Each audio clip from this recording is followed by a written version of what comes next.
নতুন রূপে ফিরল গীতা। গীতা এলএলবিতে দেখুন মহা ধামাকা। বেশ জমে উঠেছে গীতা এলএলবির রিসেন্ট পর্বগুলো।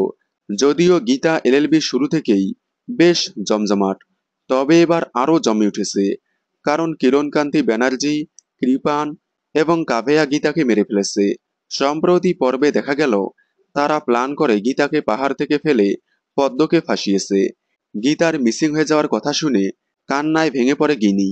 যদিও গিনি গীতাকে সহ্য করতে পারত না, তবে গিনি কখনোই চায়নি তার বোন গীতা মারা যাক।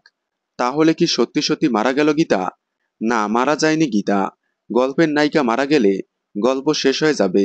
ধারাবাহিকে দেখা গেল গীতাকে পাহাড় থেকে ফেলে দেওয়ায় গীতা সেখান থেকে মিসিং, মানে তার বডি খুঁজে পাওয়া যাচ্ছে না। তাহলে কোথায় গেল গীতা? হতে পারে মেহেক এবং স্বস্তিক মিলে গীতাকে বাঁচিয়েছে। কারণ মেহেক কাবেয়ার ষড়যন্ত্রের কথা আগে থেকেই জানতে পেরেছিল। আবার এমনও হতে পারে সাত্বিক গীতাকে বাঁচিয়েছে, কারণ ওই মুহূর্তে সাত্বিকও সেখানে ছিল। তবে দেখা যাক কি হয়। কাবেয়া এবং কৃপানকে শায়েস্তা করার জন্যই এবার নতুনভাবে, নতুন রূপে ধামাকাভাবে ফিরে আসবে গীতা। গীতাকে দেখে চমকে যাবে সবাই।